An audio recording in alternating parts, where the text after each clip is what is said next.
Little excited because I think we're going to have a really nice product here. Frankly, that will be ready for the next contract college, which we're probably going to start here in 2 or 3 weeks, probably 3 weeks. But for those of you that have stuck around, number one, thank you, because you're going to kind of help me build the next contract college and how this gets memorialized moving forward. But let me share with you some of the behind the scenes stuff and a few links of what we're going to do and then kind of where we're going. So we're definitely going to end up with 3 separate actually we're going to end up with more than 3. Let me show you kind of what I've done. This is what this is going to look like moving forward. Okay, we're going to break contract college into modules. Okay, this is not a completed product, but I thought I'd share with you guys what this is going to look like moving forward. And I think you're going to like it. If you have any thoughts or whatever, please let me know. But we're going to break it into the listing agreement and the related documentation. Obviously, there's a lot more than just the the agency disclosure and the RLA, but we're going to break those together. For the most part, we've already completed that. That was where we started on week 1 and probably week 2. So we're going to make sure we bundle all of that listing agreement documentation together. Then we're going to do the purchase agreement and related. And I know these form numbers don't match up, but that'll get all done here in the next few days. Then we're going to basically go into the addendums to the purchase agreement, which we've already done those in the class. We've already done the RPA. I believe we've gone through every addendum. We're going to go back and re-audit to see if we missed one, but we'll do the probate addendum. We'll do the trust addendum. We'll do the short sale addendum. So we're going to go through, those, and we got those a little out of order, but we've done that. Then what we're going to do is we're going to go through the counter offers and related. So for example, we haven't even done counter offers yet, which is kind of silly. I was following the template that Norm and I had set up before, and I remember when I taught the last 2 courses for Norm last year, I felt it was like 85% in the proper order and 15% not so much. So I frankly didn't put things in the order that I wanted. So we're going to go and put the counter offers and related, which we're probably going to get to some of that stuff today. Certainly should have done it already. It should have been bundled differently. So that's how we're going to do that. For example, we kind of pulled out that highest and best offer out of our hat. We covered it last week. So that'll kind of go in that module. And then quite honestly, when we teach this class next time, we're going to group them and label them. So for example, if Irene calls me and says, Lance, I need help with a 1031 exchange. I'll help her the best I can. And then I'll say, okay, by the way, Irene, within contract college, go to module 2. And that module is the 1031 exchange, buyer seller exchange type stuff. Or, hey, go to module 6. That's got the probate addendums and the additional signature, that sort of stuff. So we really want to make these classes not only more valuable, but we also want to make them more referenceable. Which right now it's very difficult because we just got these 2-hour blocks and they're kind of all lumped in together. So we're going to do the purchase agreement. Then I think we did this either last week or the week before that, or maybe it was a combination thereof. Then we're going to go into things like, hey, we got to get the deadlines, we got to get the contingencies, we got to get the performance of the buyers or sellers. Are we going to extend? Are we going to close? Are we going to cancel? So we're going to lump all those together because, of course, they tend to go together pretty well. Then we'll do the disclosures and reports, and then we're going to lump all the property management together, which will in part be like the SIP and the RLAS. So even though those are contract amendments, there's so much property management related. I think Mike Saleh had suggested, and I completely agreed. We went into the RLAS rabbit hole several weeks ago. And 10% of that is, hey, we're going to put a buyer, or excuse me, the seller is going to remain in possession after close of escrow, which is good to know because we're doing a lot of them. And then 90% of it's just all property management related stuff. So we're going to put all the property management in its own section. And by the way, we haven't completed property management. We did the SIP and we did the RLAS, but there's a whole bunch of other things. So we're going to chunk all that together. which I think will make a little bit more sense. Then we're going to go into escrow documents and related, which I'm not really 100% sure what we're going to have in there. And then kind of these one-offs. There's just kind of those crazy random forms that many of you may never use, or if you do, you use them once every 4 or 5 years.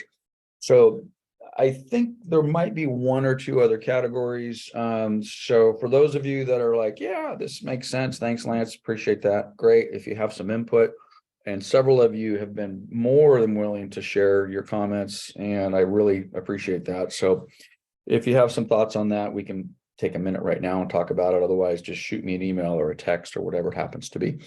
So that's going to basically be how we're going to format this. We will relabel all the sessions. I think we're actually on session 12 or 13. Once I get this sorted, and I'm pretty sure we will be done with this contract college next week. It's possible we might, no, it's not going to happen today, but I'm pretty sure we will be done next week, and then we'll get them all sorted. Now, I don't know how many of you guys are doing this, but let me share something with you. So for those of you that are, you can not only follow along, but frankly, maybe you can help me. You can kind of help me out.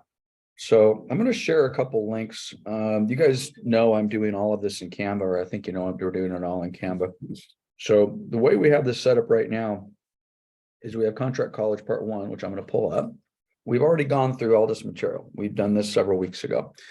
I'm going to share you guys a link to this. Anyone with the link can view. Anyone with the link can view. Okay, so we're going to copy that. Let me drop that into chat. And so this is that first link you have in there. That's going to, let me just call that part 1. So it is different than what you guys looked at before. I moved some stuff around, and it's not finished. Okay, it's going to be different tomorrow and the next day, but the same link I just sent you will work. So if you want to go back and reference this stuff, if I make a change this afternoon and you log on this evening, you will see, excuse me, you will see that change that I made. So we've done everything in part 1. Let me share a link with you for part 2. Part 2 and share. Can be copy. Okay, so let's drop part 2 in there for you. So again, we've done everything that you're looking at in part 2, and I'm pretty sure that's where we stopped. That's where we stopped. Oops, I said part 3. That's not part 3. Part 2. Okay, so that one's part 2.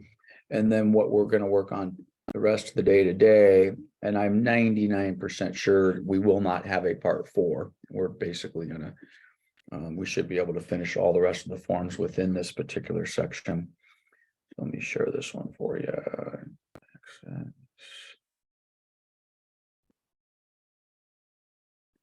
And can view. Okay, I think that's going to get me what I want. So this is where we are today, and this is where we will more than likely finish.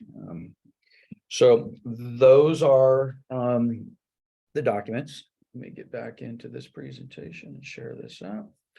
A couple other things. For example, the first page of this is a link to the PDF materials. Right now, it's incomplete. So once we get the rest of this order done, we will have one gigantic PDF. It'll be partitioned. Mike Soleil sent me over something that I had, which I had lost, which was Norm's syllabus from a couple of years ago. It was helpful. He has updated it since then, which was nice because Mike sent me this old one, which then pushed me in the direction to find the new one. So we will end up with a syllabus and what am I looking for? Table of contents, which will have all this laid out, and then it'll also be part of the PDF. So there's where we are. So thank you for letting me take 10 minutes and just kind of go through that in my head. Just make sure we're on the same page. So we've already gone through these slides. So let's just jump in and we left off last week with the AS, seller's affidavit and on foreign status. I think I said, hey, let's get through this and then we'll revisit it. And for the most part, I think I went through it fairly completely. But because this is a form that is so misunderstood, matter of fact, I think Drew was typing notes. I think that's exactly what he said. Yeah, misunderstood form of all time. I couldn't agree more with that. But so I thought I'd pause here. Does anybody have any specific questions on the AS? Otherwise, I'll just do a real brief overview and then we'll jump into the QS and then we'll keep on going. So just unmute yourself if I always tend to feel like I need to take extra time on this form if I don't see anybody unmuting. So, okay, then I'll tell you what, for those of you that are either unable to unmute or just, are too shy to unmute, let me give you the basic summary of when do I need the AS, when do I need the QS, when do I need both, okay? And probably the easiest way for me to describe this is number one, read paragraph 1. I know we went through that last week. I'm not going to read it again, but take your time, read this paragraph, this general information. It really describes it fairly well. But when you get into the body of the form, which is basically this section in here, the default for the AS, the default is you're going to actually use the QS, meaning you are not, if you are the listing agent, you are not going to be providing on this form the social security number or the forwarding address for the seller. Okay. So what by default, you're saying, I'm going to give that information to escrow, and escrow is going to basically provide the QS. Okay. That's probably how 90% or more of the transactions are done. So if you plan on using a QS as the listing agent, or if you are the buyer's agent and you receive the AS and this section is blank, well, let me back up. If you're the listing agent and you're going to use the QS, okay, then you're not going to check box B and you're not going to fill anything out in here. This is a very common mistake, is you guys are using a QS, but then you do put some information in here. You maybe not the social security number, but you'll put provided to escrow, or you'll put in an address here, or you'll put in a phone number. Don't do that. Okay. If your plan is to use the QS, just fill out the top section of the form. Item 4A is there by default, and you will not fill out 4B and you will not fill out paragraph 5 at all. Okay. So easy peasy. Now, if you don't want to use a QS and you're like, no, I'm going to go ahead and give the buyer the AS form with all the proper documentation. And in that case, in this, I'd say 1 out of 10 transactions, I'm seeing this, you will check box B, which basically says you're going to give this information directly to the buyer. The seller will complete their tax ID number or social security number and their address and their phone number. That's basically it. So we took a couple minutes and we reviewed what we talked about last week. I still don't see anybody unmuting, so I'm going to keep on going. This is just the signature block on the bottom of the AS, and we're done. So when we get to the QS, and by the way, this is the second page of the AS. This is just the boilerplate stuff, so I'm not going to go through that. We already did that one. And okay, so when we get to the QS, pretty straightforward. 1-page document. It's the qualified substitute form. And Drew says this all the time when it comes to the QS, and he is so correct. We spend so much time going back and forth. Do we have it? Do we need it? Do we want it? And is our policy consistent with other offices' policy? At the end of the day, you guys realize there's not a single escrow on the planet that is going to close without the seller providing their tax ID information, or for that matter, the buyer providing their tax ID information throughout the process. It's just not going to happen. So every single transaction that's ever done is going to have that information, and that transaction ultimately is going to be reported to the appropriate tax collecting agencies, whether it's the state of California or whether it's the IRS. So that being said, we got all worked up. Did we get that information? Who has that information? Who's going to be responsible to pay the taxes if we don't have it? if there's one thing that we all can rest assured, and I, by the way, I think this just happened recently. I don't know if it was on, I don't think it was on one of our deals, but I think I had an agent call, and it was pretty clear that the client, the seller in this case, just did not want to provide any tax information to anybody, and we're like, well, okay, we'll get over it, because, if they're going to sell this house, they're going to have to provide their tax information. That's just all there is to it. The escrow cannot close without it. So that being said, this nice little form, which checks a box, and we all get to put it in our files, and we all get to feel better because we're in compliance, and we can tell the buyers that, they don't have to worry about doing any withholding for the seller, is very simple. Qualified substitute. Who is it? Qualified substitute. In our case, 99% of the time is going to be the escrow company. Could be a title company, could be an attorney. The reality is we don't use attorneys for the most part in our transactions. It could be the transferee's broker meaning the buyer's broker, okay, but not the transferor's broker or the seller's broker. As a general of practice, as a matter of practice, if you are representing the buyer and the listing agent gives you an AS with their social security number on it, and they say, oh, you hold on to it in your file, we want you to act as the qualified substitute as Coldwell Banker Town and Country. We technically could do that, but we do not do that. We are not doing that. And that's in effect what this is saying. It's saying that the buyer's broker in effect could receive the social security number from the seller and the seller's agent, and they could basically fill out this QS and sign for it. We're not doing that. It's going to come from escrow, bottom line. So escrow is going to be our qualified substitute. So what do we have here? Transfers affidavit. So the following transfers, by the way, every single seller has to do their own individual AS. So if you got a husband and wife, husband does one, wife does one. Does it make a difference? It's entirely possible. You could have a wife that qualifies and maybe a husband who doesn't. Maybe one of them is a US citizen, maybe another one's not. Maybe one has a tax ID, maybe the other one doesn't. A variety of different things in there. So each seller or multiple sellers will all fill out their own AS, going to put their names in here. And then basically this is the part where the escrow company would sign. So they in effect will put Sally Smith, signed by ABC Escrow Company or whatever it happens to be. This does need to be signed by the escrow company. Occasionally I get these, and I just had one the other day, and I honestly, I didn't even catch it. I mean, I approved the form, and then later, I think like a month later, I was in that transaction, we were closing it out, and I don't know what prompted me to look at the QS, but I went and I looked at the QS and I realized, oh my God, that was not signed by the escrow company. It was signed by the seller. Okay. So this must be signed by your escrow officer, and their company name needs to be listed in here. And all that they're doing is the escrow officer is saying the escrow company has the necessary tax information from the seller, and we've got this document, we're happy and we're good to go.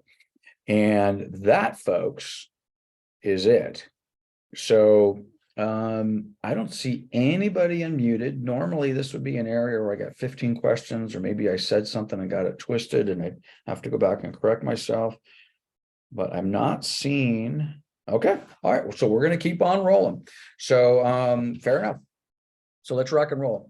Now, this is you guys are going to need to bear with me for the rest of the session today and the session next week. We're all over the place. This is the part of where we're starting to reorganize. So the forms that we're going to be covering today and next week, there's really no rhyme or reason as to, the mix that we've got. We're fixing that, though. We're going to fix that when we get into our remaining sessions. But full disclosure, we're going to jump around and we're just going to be all over the place. So we got an additional broker acknowledgement. We're seeing more and more and more of these. Okay. So you've got pretty much a grab bag of what you could apply this form to. Certainly could be on the listing agreement, where we've got broker from Coldwell Banker, broker from Century 21. And that's what this form is used for, by the way, guys. This is for separate brokerage companies. Okay. So this used to be almost taboo. I can remember years ago kind of being put in a situation where we were going to partner up with another separate brokerage, and I think 9 times out of 10, I'm like, no, we're not doing that. You know, either I'm going to list it or you're going to list it, but we're both of us are not going to list it. This is interestingly becoming a lot more common than it certainly was before. So you could co-list a property, and we've seen several of these just in the last 12 months where we're listing with a totally different company. You could basically represent the buyer and or seller on a purchase agreement. So we're going to, both of us, both two separate companies, Coldwell Banker, Sanctuary 21, are acting as co-brokers, buyer's representation agreement, and I suppose we could throw in maybe a property management agreement in here. My caveat to all of you guys, though, is to be very selective on this. You just don't want to just, sure, why not? We're going to list this thing together. And that'll be the example I'll use, is just a listing here, I suppose. Well, that is the first example, is a listing agreement. But just make sure you know what you're getting into. More importantly, just understand that if we're doing this, if we are going to be the co-broker on this, I'm generally, although we just did one where this wasn't the case. So if Drew was going to say, wait a minute, we did it differently on one we just did, but I generally want to maintain the file. Okay. Meaning if we got two different brokers, you're going to be the agent and we are going to be the brokerage that has the file. Okay. As opposed to the one that, although I think I don't know if we co-brokered that, Drew. I know we put it in the MLS separately, but we little different than just a straight referral. The auditor doesn't come in on that one because I have no idea what you did on that. Yeah, well, see, well, there you go. And that's a great example. So, and Drew's kind of laughing, but you know, that laughter is there's a little bit of truth in that. You know, what did we do with that? You know, we had a Coldwell Banker residential brokerage agent from Newport Beach came out and said, hey, can you help us out? And we said yes, and they're going to pay us a referral. And we said wonderful. And they said, hey, we're going to do 99% of the work, and all we need you guys to do is basically put it in the MLS. And we said wonderful. And to Drew's point, that file closed. We got paid. We are the listing brokerage within CRMLS. And I think Drew's right. Truth be told, if something was to go wrong on that particular file, I think all we have is a referral agreement on that one. Okay. We would be completely reliant on Coldwell Banker Newport Beach to make sure that that file was in order and all the rest of that. Guys, here, this is Drew and I talking, you know, we don't want that. Okay. So bottom line is one of the things that we're going to want to see on these type of transactions is we want a complete file within our own SkySlope at Coldwell Banker Town and Country, which is not what Drew and I did, or Drew's going to say, I didn't do nothing. You did it, Dad. This is not what I did on this last transaction. And the fact that it was Coldwell Banker corporate office made me feel a little bit better, but at the end of the day, it doesn't matter. Okay, so what are we doing? So let's just use the example that we just did. Coldwell Banker Town and Country, broker number 1, Coldwell Banker Realty in Newport Beach, broker number 2, separate brokerages. Okay, so there we have. We are co-listing brokers under the listing agreement identified in the above, and we share responsibility and compensation. Okay, for the representation of the seller as follows. So now this is where you would put in there, you know, the Coldwell Banker Realty in Newport Beach will have 100% contact with the seller. Or for the pleasure of doing this, Coldwell Banker Town and Country will receive 50% of the compensation or 30% of the compensation. Or of course, you can attach the agreement, and you could attach a referral agreement and in effect show who's doing what. Same exact language basically applies on the buy side. So let's just replace the seller, say Coldwell Banker Town and Country, along with Coldwell Banker Realty in Newport Beach is going to represent Mr. and Mrs. Buyer. And this is who's going to do what, and this is how the compensation is going to be split. So from that perspective, pretty straightforward. And then it talks about, again, what are we doing here? And again, check one box only. So you don't get to check A and B. So you got to pick one. So what are we doing here? Multiple brokers representing the seller. So we list us out. The parties of the residential listing agreement or something else in which they have agreed to share responsibility and compensation. Okay, pretty straightforward. Or we have the buy side. So this is the sell side. this is the buy side. And in effect, it's more or less the same exact thing. So the real estate brokers have entered into agreement to share responsibility and compensation. All right. So if you're going, and just so you guys understand this, and I don't think anybody on this Zoom has been individually sued by a client. To my knowledge, you haven't.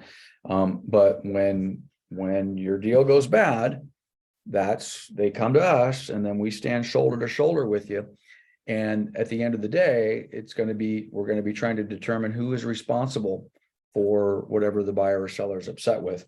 So this is the deal. If you're going to be responsible, we had better get compensated. All right. And then at the same time, meaning, I'm going to do a little itty bitty referral. Or maybe I'm going to do a 30% referral. Okay. So this is the deal.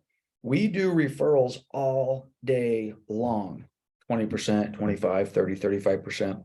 But on those referrals, we have no responsibility. Okay. They send us one, we send them one, they do the contract, and that referral agreement is completely outside and independent. We never have any contact with the seller or the buyer. But once we do this, even if we have, for example, on this particular example that Drew and I did, that I'm telling you about, we never met the seller. We had never met him. Okay. And again, it was an unusual situation. And based upon everything I've said, I guess in hindsight, I shouldn't have done it that way. Should have just said, no. We're not doing that. We'll take a referral. We'll help you out. But anyway, it didn't go down that way. So, you check your buyer, you check your seller. Item 4, what are we going to check here? Activity under license broker 1 or broker 2 or both, as applicable, only be conducted by multiple licensees, partners, or teams. So if that's going to be the case, we're going to have that. We're also going to use the additional agent acknowledgement, which generally is going to come into place. And you guys are probably using the AAA more so than you're using the ABA. Excuse me. And then, of course, we just got the signature blocks. So by signing below, the parties understand, they acknowledge, and they agree that whatever the name of 1 or 2, as applicable, as indicated in the agreement, as the representative of, again, buyer or seller, okay? And they're just in effect agreeing to what we've got here. And then it looks like, hey, Austin, I noticed you jumped back in. We missed the signature block on the ABA. So make a note. You don't have to do it right now. I'm not going to come back to this form, but the signature block is missing on this form. So let's make sure we drop that in.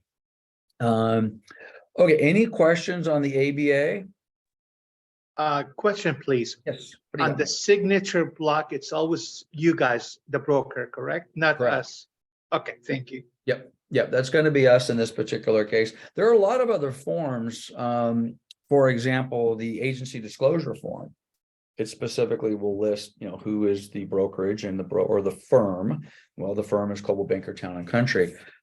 In those cases, you guys are authorized to sign that. And by the way, if you signed this, I'd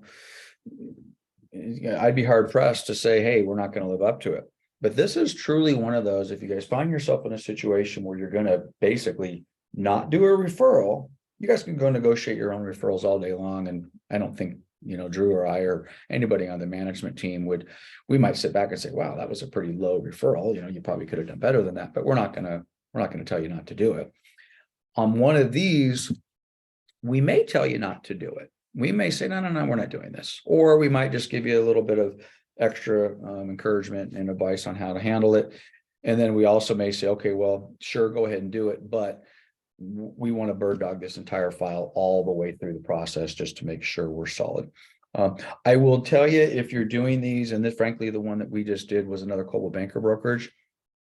We did that because it was another Coldwell Banker brokerage. That's pretty much the only reason that we did that. If it had been any other office or certainly an independent, highly unlikely we would have done that. It would have just been, no, just either you give the lead to us, we'll pay you a referral, or if you need some help, we'll figure something out and you can pay us a referral, but we're not going to basically enter into an ABA. There's just a lot of, I think there's a lot of risk there. Okay. So we're going to keep on rolling. Again, we're bouncing around on these forms, don't necessarily flow. So this is what I was talking about when we started. So we got our COP, contingency for sale of buyer's property. Let me just give you a little commentary on this first. you know, over the last several years, I see these forms come across, and it kind of breaks my heart a little bit, because most of you that have been doing this business over the last, I don't mean the last couple of years, I mean the last 10 years, maybe longer. If you are representing a buyer and that buyer says, hey, Blanca, I love you, but I'm not going to buy that house until I've got my house sold or closed or whatever. I got to tell you, personally, I'm not representing that client. Okay, we all have to choose who we're representing and why, and what our time is worth and all the rest of that. But going in this previous market with a buyer where it was contingent upon them selling their house, quite honestly, just a waste of time. So you need to be prepared to have that conversation with that buyer, find out how serious they are, find out if there's another way around them doing this, or quite honestly, to say, hey, well, I totally understand where you're at, but this is the deal. Let's get your house listed. Let's get your, but there's various stages, by the way, which we're going to go through here in a minute, various stages of, is the property listed? Is it under contract? Or has that buyer removed their contingencies? Are we ready to close in 2 days, or are we not even listed? There's a variety of, Blanca, you're unmuted. What do you got? Yeah, I just kind of like going by what you're saying. So in the past, I've heard of like programs where, you know, if you list your house, we can help you with, I don't know, helping you with the other house, something like that along the lines. Do we have anything right now that would be something like that? Well, I don't know. I'm not really sure what you're referring to, where we could help you. I got to plug my power in here. I'm going to have a power problem. Generally speaking, no. So let me shotgun something at you here for a second. Okay. Well, actually hold that thought, and we're going to weave in some examples that'll in theory answer that. And when we get through those, if you still have questions or I didn't answer it, then let me know. I don't want to avoid it, but let's just go through a couple of our options here, and we'll see what we've got. So, so let's just, again, we represent the buyer. We have decided that we're going to move forward, write in an offer for the purchase of hopefully their new home, but we have another house that they own that we have to deal with. So let's figure out where we are. So we got our purchase agreement, we got our property address, we got the buyer's name here, we got the seller's name here, and we've got the address of the house that the buyer needs to sell in order to purchase the seller's house. Okay, so that's going to go here. So paragraph 1 says buyer's property contingency. So we're saying right off the bat, we've added a new contingency to the transaction, and it is a buyer contingency. Buyer entered into this agreement for sale and closing of escrow of the buyer's property, paragraphs 2 or 3. So we have a couple options here. So number 1A, it's subject to, contingent upon the buyer entering into a contract to sell their house. Okay. Oh, by the way, and closing escrow. All right. Or only entering into contract for sale. So all I have to do is if I just check 1B, which quite honestly makes no sense whatsoever. But if I only check paragraph 1B, all I have to do is enter into contract. But for most buyers, well, I need to sell it. Getting under contract is meaningless. I need to actually get the property sold. So you're going to basically go to the default, which is 1A. I got to get it under contract and I have to close it. All right.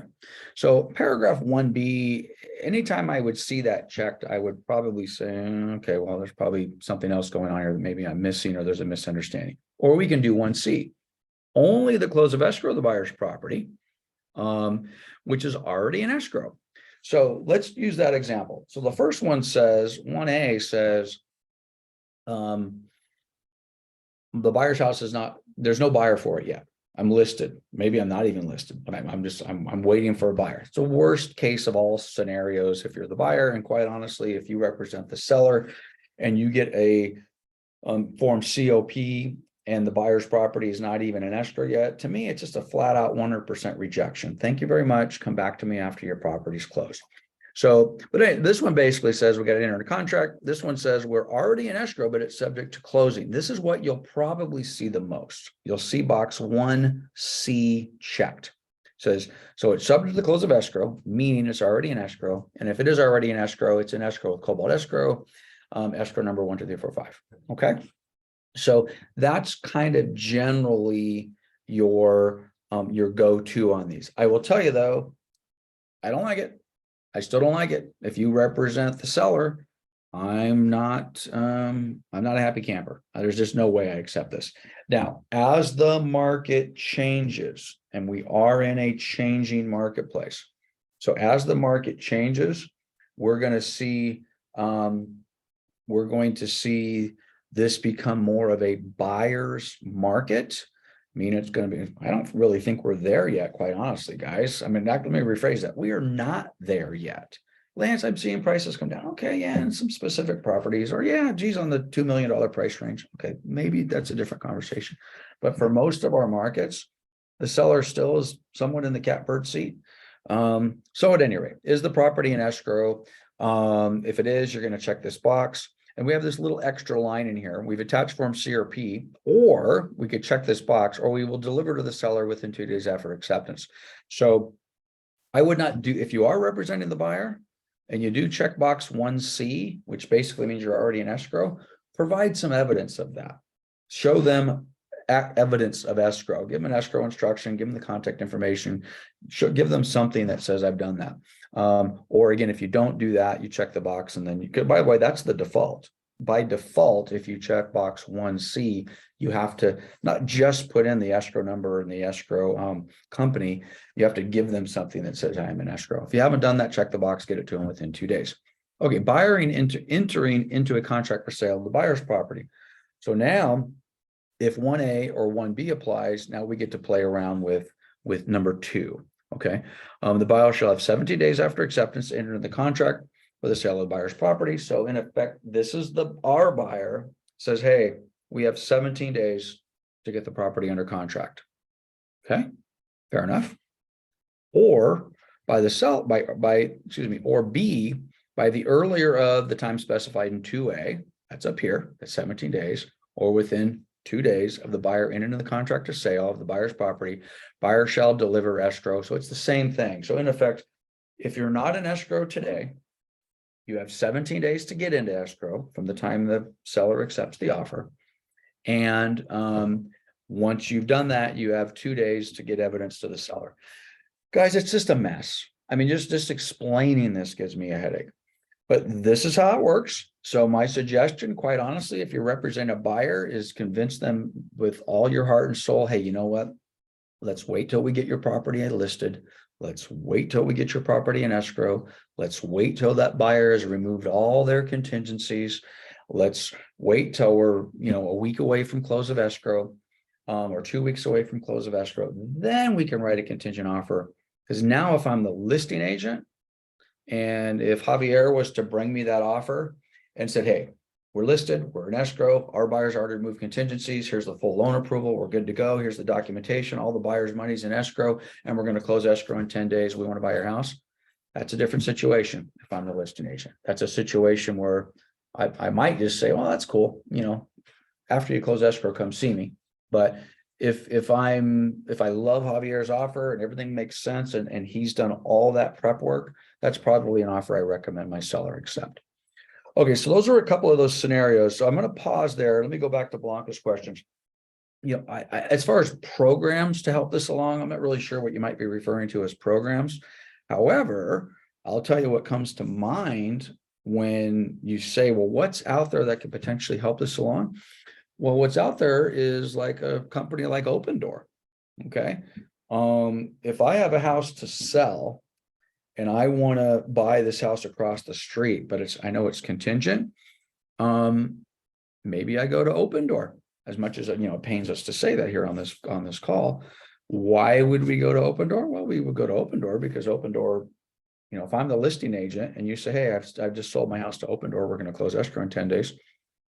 Irrespective of how I feel about Opendoor, I'm going to be like, wow, okay, well, I think that's going to close. So you've got that as an option, or maybe there's some other options, or maybe the buyer could sit back and say, well, if I don't get my property sold, I'm willing to remove the contingency within this period of time because I have $1 million in my 401k. And I would prefer not to touch my 401k, but I have that as a backup and I could utilize that. I suppose you have those type of options.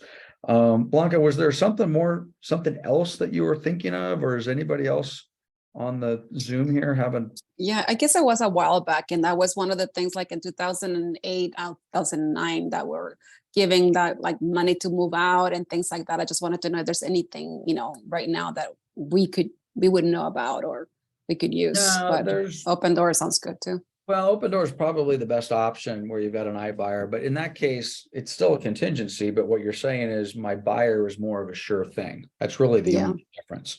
And Mhm. assuming that the listing agent understands how open door works, and for the most part, open door, it's not 100% sure thing, but it'll be interesting to see what that looks like throughout the next year or two as things move forward. But open doors an option, but at the end of the day, even if you're using open door, it's still contingent upon the successful sale and close of escrow. So, Okay. okay. Sounds good. So listed in MLS status. So basically what we're telling the seller here is what status are we? Is the property listed? How long has it been listed? Is it going to be listed? So where are we in that process? Again, at a minimum, the darn thing had better be listed. Close of escrow of the buyer's property, if 1A or C that was above, if that applies, then the following timeline is in place. The scheduled close of escrow of the seller's property, if checked, no later than 5 days. This gets into one of those situations when you're doing this about trying to do these concurrent closings. We do them periodically as in the office. 95% of the time, they're an absolute nightmare trying to get these properties to close concurrently. Nobody wants to do double moves. Nobody wants the inconvenience. Nobody wants to have to go through the hassle. I would just suggest whether you're representing the buyer or the seller, as soon as you start talking about concurrent closings, quite honestly, you just need to have an adult professional conversation with the client and just explain to them how difficult that is. And if you've never done one and you're like, oh, I hear it's done all the time, and it is, then you go into this blindly, and then you come see me at the end of that transaction, and there's probably a 98% chance that you, the other agent, the buyer, the seller, leave that transaction unhappy, and a lot more stress and a lot more anxiety because you tried to thread the needle, and the needle's hard to thread when it comes to concurrent closings. But in effect, these close of escrows is what they're referring to, and trying to get those things to close accordingly. Status of the sale again. So what's the status of that particular transaction? Where am I? You need to keep that disclosed all the way along the line. Then cancellation of buyer's property. So this is another one. So now the buyer's in escrow. You're told that they're in escrow. You as the listing agent accept the transaction based upon certain facts that you are told it's an escrow and it's going to close in 2 weeks. And then all of a sudden that transaction blows up, and you don't get the courtesy of that information from the buyer's agent, which, by the way, contractually, you must do that. The buyer is obligated to tell the seller that, hey, my escrow just blew up and I have to do that within 2 days. I've seen it happen more than once, and nobody wants to say anything because they're scrambling around trying to put the deal back together because they know if they don't, they're going to lose the house they're purchasing. So they're tough, guys. I mean, I could go on for an hour on the do's and don'ts of this. I would just say, if you're going to do these, just be extremely careful along the way. This is where the seller reserves the right to do backup offers. I get it. So for those of you that are like, well, Lance, the seller can keep the property in the market and they can do, I got it. But to me, what's the point?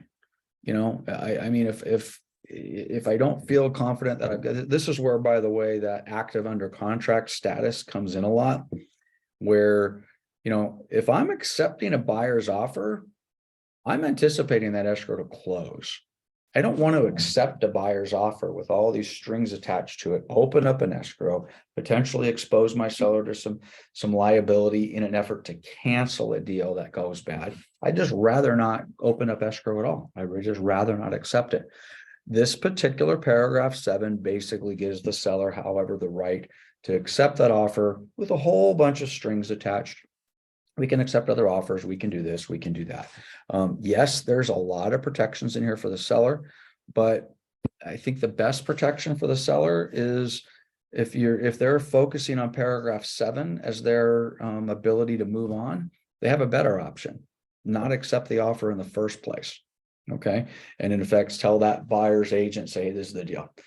If you get all your stuff done and we're not in escrow with somebody else, come back and see us.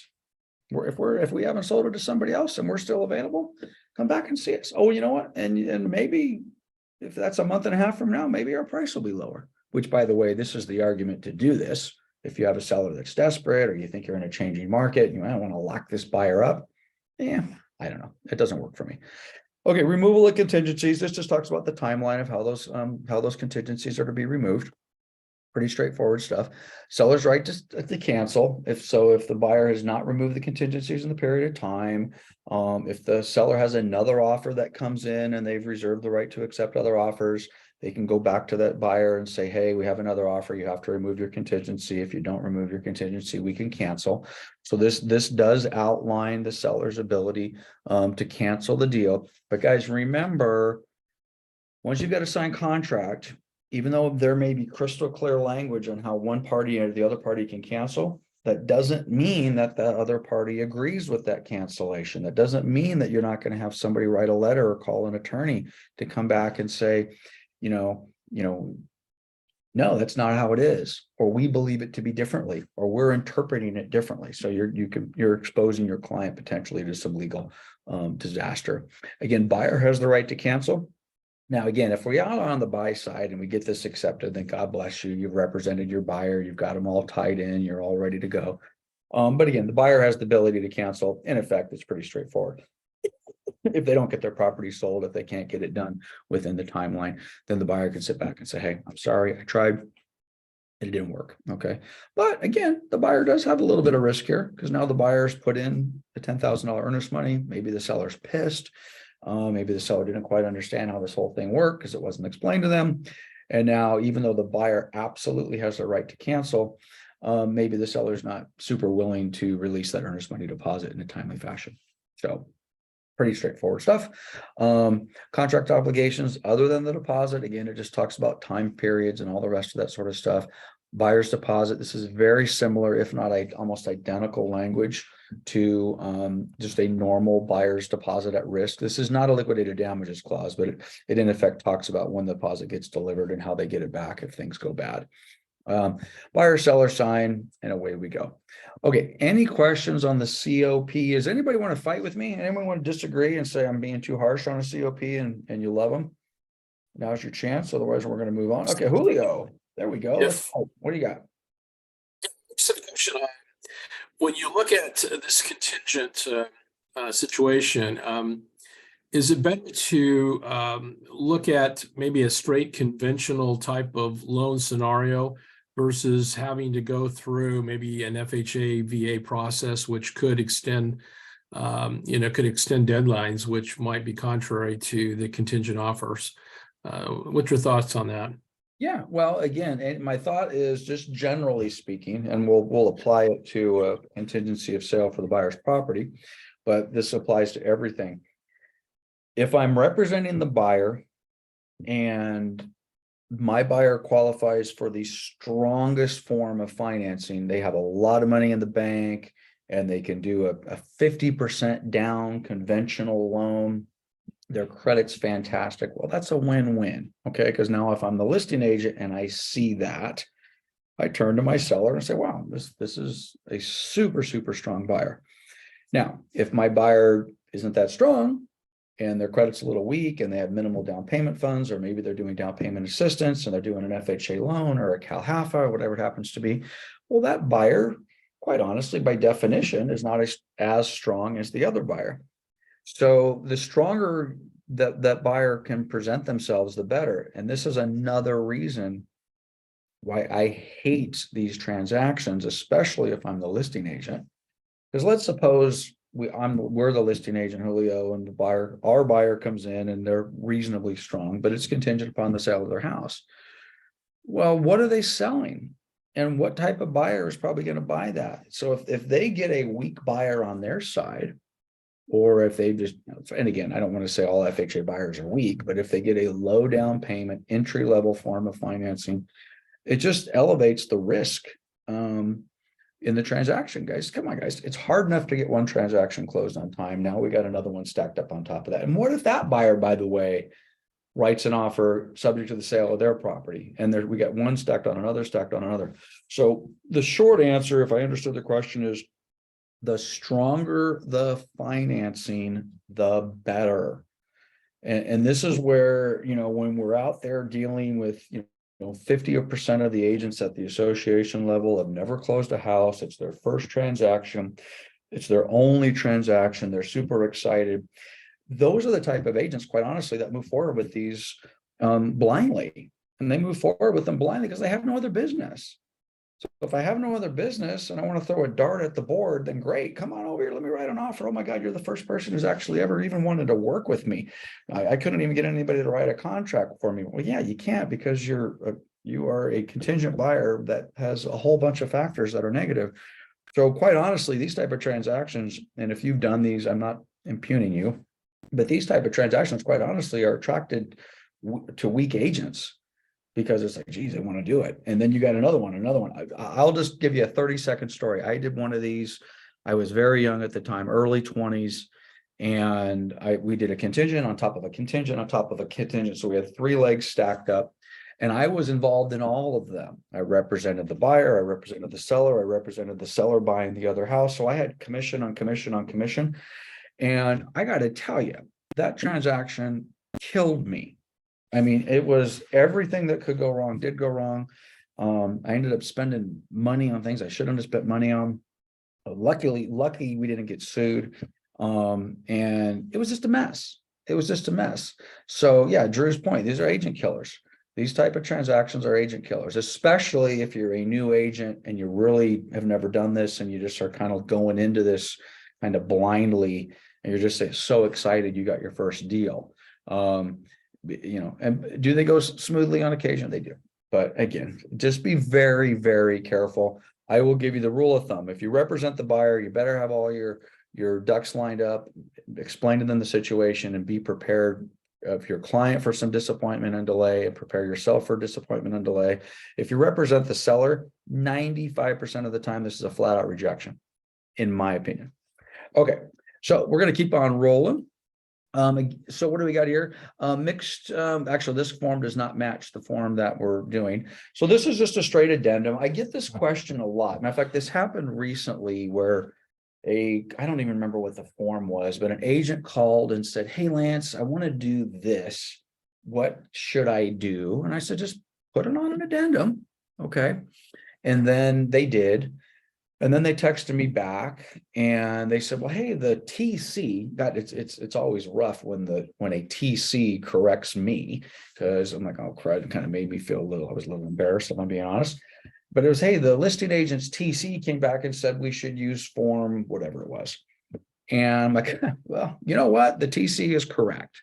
I told you to put it on an addendum. The reality is, there is a better, I don't know what it was, but let's just suppose it was an extension of time addendum. Okay. Hey, we're moving the escrow from today. We're going to push it out to April 15th. Is the extension of time addendum better than just the standard addendum? Sure. It's got some extra language in there. Maybe it's a little more clear. It's a little more precise. So in that particular case, quite honestly, the unlicensed TC actually gave our agent a better answer than I did. But this addendum you can use for, you guys have heard this old line before, you can write a real estate purchase contract on the back of a napkin. It's true. Okay.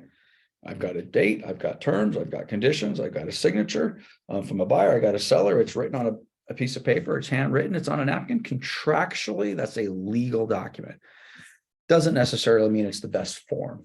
So this is the deal. Use the addendum for just kind of your catch-all stuff, keeping in mind, sometimes CAR has created a better form to use. And again, my extension of time addendum, for example, is a better form than using the addendum.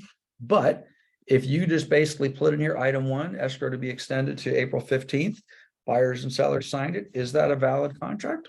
Absolutely. Okay, so my word of caution, however, on these addendums is,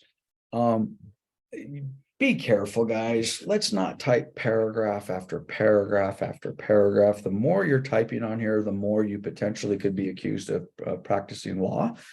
And then, of course, when that happens, then bad things happen. You know, you put a comma in the right spot, you put in too many words, et cetera, et cetera. So when you're drafting these things, keep it short. I will tell you, as just kind of a rule of thumb, if you're, oh, Mike, go ahead.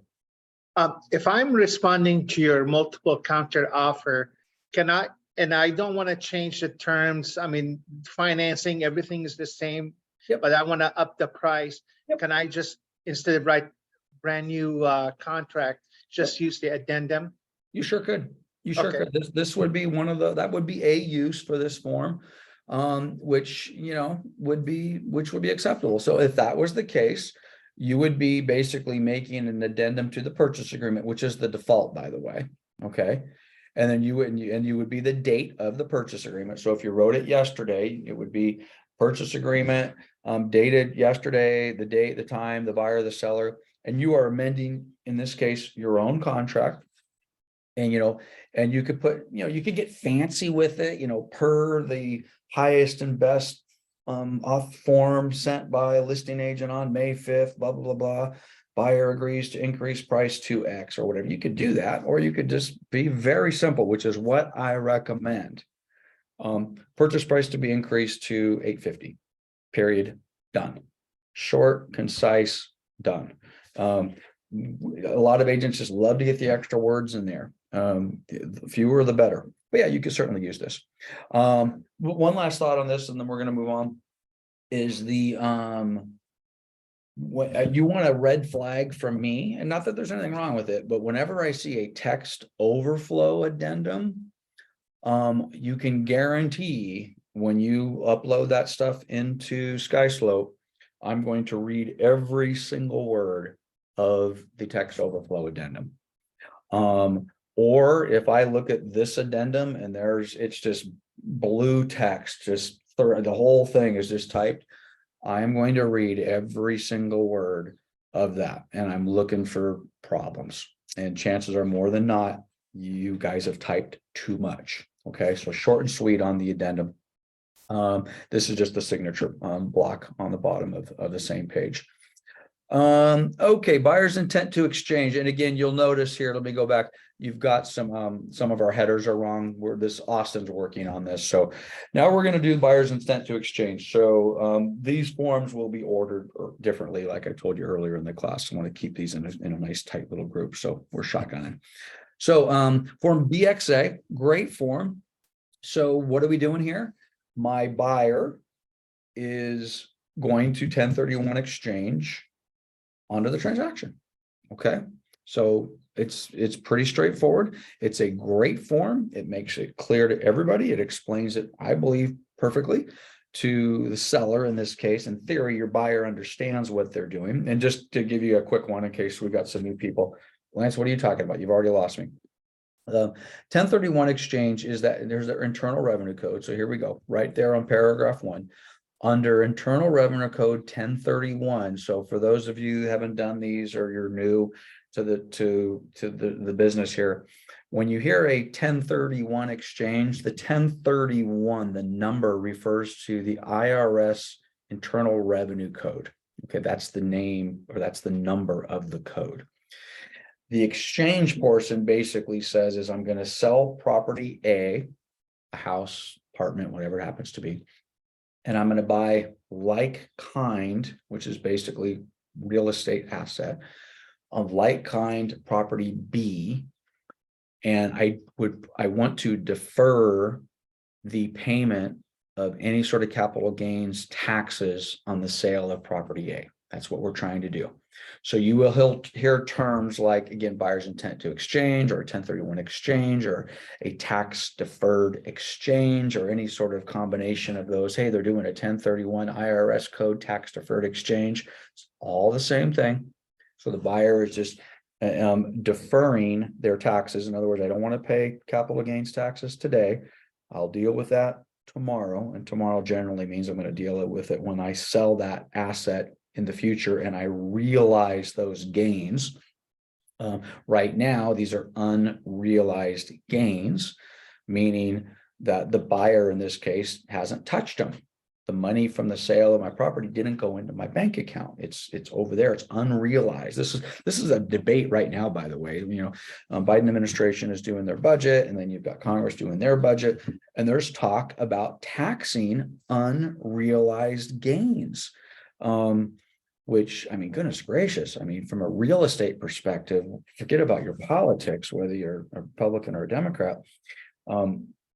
Taxing unrealized gains on real estate is kind of like the third rail. It's like, what are you doing? You want me to pay taxes on something I don't actually have the money. It's in the equity in my house or whatever it happens to be. But I'm getting a little bit into the tall grass here. So bottom line is the buyer of this property who's buying Mike Slay's property, is their intent is to do an exchange. So it outlines that it's a 1031 tax deferred exchange. The other property to exchange is described as, so it's describing, what the exchange is. I don't know if paragraph 3 is cleaner on the other side. Okay, so it is. And what we're asking the seller to do is cooperate. Okay, so if you've never done one of these before and you're the listing agent and the buyer brings to you and says, hey, my buyer's doing a 1031 exchange, relax. Okay, all they're asking you to do is cooperate, which basically means you're just acknowledging as the seller that buyer is doing a 1031 exchange. There's no cost associated with it. There's nothing extra associated with it. In most cases, these buyers have already closed escrow on their transaction, not always. And if they haven't, then that's a contingency, which we just dealt with. But assuming they've already closed escrow, they already have all the money. They got, Drew and I are working with one right now, and the seller has $250,000 sitting in a 1031 accommodator account, which, by the way, you'll see this word a lot. Okay. So you're at the escrow company, or there'll be language that the seller signs in this case. And the seller says is you are accommodating the buyer's purchase of the 1031 exchange. When you hear about these 1031 exchange escrow accounts, they're referred to as accommodation accounts, or you're in an accommodator, meaning, for example, the one that Drew and I are doing right now, our seller who sold their condo got $250,000. That money hasn't been touched by the seller. As soon as the seller touches it, they get disbursements in escrow, then the 1031 exchange is off, and they got to pay taxes on it. So it goes into what's called an accommodator account or an accommodation account. It gets held over there. So we're telling the seller on paragraph 3, it's going to be an accommodation account. You're just going to understand them. You're going to execute some additional documents. And all those documents say is that this is a 1031, no costs, no tax implications for the other party, nothing. Okay. Failure of the exchange talks about if the buyer is unable to go through with the exchange or complete the transfer. Then we have a couple of options. This happens periodically. Matter of fact, the one that Drew and I are going to try to do, we're going to have to deal with, well, what are we going to do? Is it going to be A, the transaction shall close as a sale without the extension of the time of closing? So that says if for whatever reason the buyer's 1031 is failing, they ran out of time, well, they're going to close anyway. They're going to close it anyway. Okay. Or the close of the transaction shall be extended. Well, if something happens, well, no, we got to make sure we do this. Everyone's going to agree that we're going to extend this out an extra 2 weeks or 10 days. Because basically the buyer says, if I don't get to do my 1031, I got a problem. Or item 4C, they're canceling the deal. So I'll give you an example on the one Drew and I have. The seller, our buyer has $240,000 in an accommodator account, wants to avoid paying the taxes. We're going to try to get him into escrow. But if something happens, we run out of time and we don't close, our buyer in that case is not going to want to buy the other property. He's going to want to cancel. Okay, he's going to say, well, we tried, we didn't do it. I don't want the other property now. I'll just pay the taxes. I'll keep whatever's left over, and I'm going to go about my life. So there's a lot of little nuances like that you have to kind of keep in mind, the timelines and all the rest of that. But as far as this form is concerned, it's pretty straightforward stuff. the buyer is disclosing to the seller, they're doing a 1031 exchange. We need you to cooperate with us. There's nothing, there's no expense to you. There's no additional risk to you. It just, we're letting you know that that's what we're doing. And then they've got this indemnity clause, which kind of goes a little even further and says, hey, there's no liability or responsibility. Then we got some additional terms. I don't really know what you would put in here. Maybe some timelines. It says, hey, we're in escrow. We need to get this thing closed by this date and this time. But that probably wouldn't be necessary because that's going to be in the original contract. This is more than anything else. This is a disclosure to the buyer in this case, saying, but these are the rules. This is a great, if you're not really certain kind of how the general rules of a 1031 are. So for those brand new people, just memorize this paragraph. Okay. Talks about not being able to touch the money, talks about identifying the property in 45 days, talks about closing the escrow within 180 days. And what happens if those things don't happen? Well, bad things happen. And you know, those money that are in the accommodator can become taxable. But the gist of this paragraph is what we would want to do anyway. And what we would want to do anyway is, hey, Mr. Buyer, hey, Mrs. Seller, if you have any questions or concerns regarding the tax consequences or legal consequences of doing a 1031 exchange, we're going to give you the basics, but you're going to, you need to seek legal and tax advice. So pretty straightforward stuff. Scope of duty, this is us. So again, and I kind of just skipped ahead to the scope of duty. Hey, I have a pretty good understanding of this. I've done several of these. I think I can explain it pretty good, but guess what? I'm not an attorney. I'm not a tax guy. So go get your legal and tax advice. This is one of those things, guys. If you have a good working knowledge of how to do a 1031 exchange, there is business available for you, because the truth be told, a lot of agents are afraid of these. They're just afraid of doing them.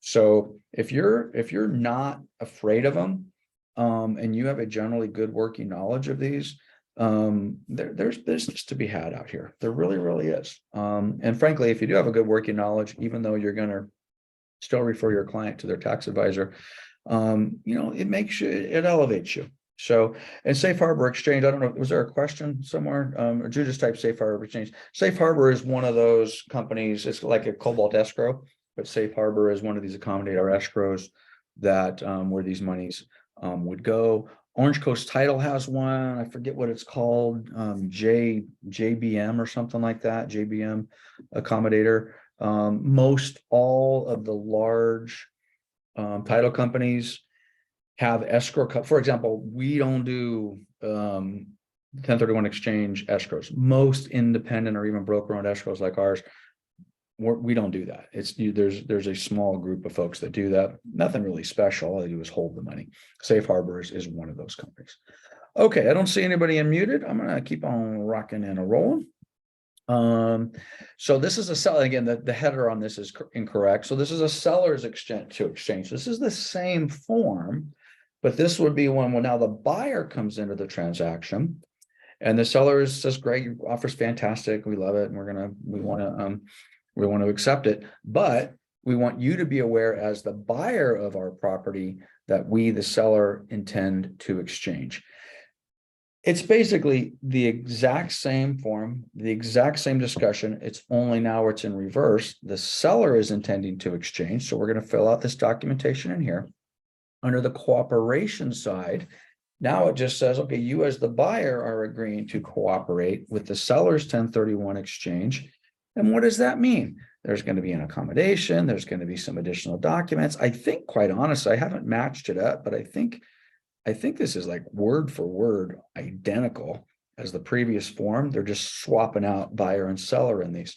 So if you represent the buyer and you just have just a regular buyer, first time buyer doing FHA, they're nervous about everything, and you write an offer and you get this form back from the listing agent, relax. There's nothing in here to be afraid of.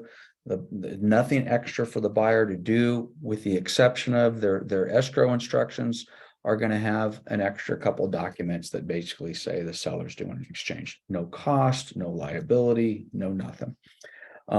So in this language, again, very, very similar to what we just talked about. And again, I haven't matched these forms up word for word, but I think they're identical, just replacing seller for buyer, just interchangeable. So, so I didn't have any questions on the last one, so I can't imagine we're going to have any questions on this one. Same paragraph, same description, same paragraph 7 that we just talked about, same scope of duties for the agents. So, okay, I'm going to keep on rolling. So, oh, and this is again hold on a minute. We're playing around with our formatting a little bit and trying to clean this up. Okay, so this next section is just the bottom of page 1 of the seller's intent to exchange. Okay, PRBS. Now, I believe we already did this. So somebody help me out. This is where, from an organizational standpoint, we did the PRBS like on class 1 or 2. Yeah, listing agreements in the listing agreement. We did. Okay, that's what I'm assuming we did. This again, this is where we're organizing. So we're not going to go through the PRBS. We're going to blow past that unless anybody has any questions. Anybody got a quick question on a PRBS? Okay, seeing none. I think we might have a couple more of these. I know we already did this one because I remember discussing it. So again, these forms will be reordered at a later date, and we'll get those already handled. I don't know that we went over the FHA VA clause. Drew, does anybody remember doing this? I don't think we did. No, we haven't. We haven't. have Yeah, I didn't not. think so. Thank you, Mike. So, and by the way, Mike is one of our teammates here who is always so willing to help. And I do want to publicly acknowledge Mike. Mike has been in the classes. When I've gone astray, he's got me back on. Mike sent me Norm's syllabus last week and is always good. So I really do appreciate you, Mike. So I want to publicly acknowledge you because you've always been a super supporter on this. So the FHA VA mandatory clause. So this is the deal. The title explains it. As with most of these forms, if you're doing it, read the title and you're probably going to be in pretty good shape, at least knowing, when and where to use this form. So I'm doing an FHA transaction. I'm doing a VA transaction. This is required. Okay. The default is that this form is going to be defaulted to amend the purchase agreement. You could, in theory, amend something else. I don't really know what it would be, but I suppose you could. So we're amending the RPA, RPA's date, property address, buyer's name, seller's name. So what are we doing? Okay. In effect, what we're doing is we're telling all the parties involved, if the property does not appraise at this number, then we have a problem. Okay. And that problem, generally speaking, is either going to be a cancellation or a renegotiation of the price. So it specifically lays out that this is a federal housing commissioner. This is a FHA HUD deal or a Department of Veteran Affairs deal. They have their own appraisal requirements. So an FHA appraiser or VA appraiser has different requirements than just a standard conventional. And in effect, they're basically saying that the property must appraise at not less than this number. What is this number? Well, 99% of the time, this number is going to be the number that's in the purchase contract. Okay. So if the purchase contract says 500, then this number is going to be 500.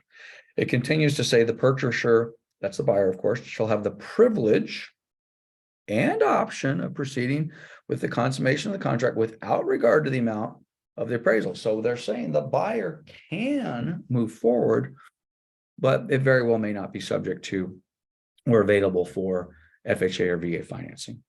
In effect, that's what this form is. You must have this. If you don't have this form and you submit the package to the FHA underwriter, they're going to kick it back. So in fact, it needs to basically appraise for that number.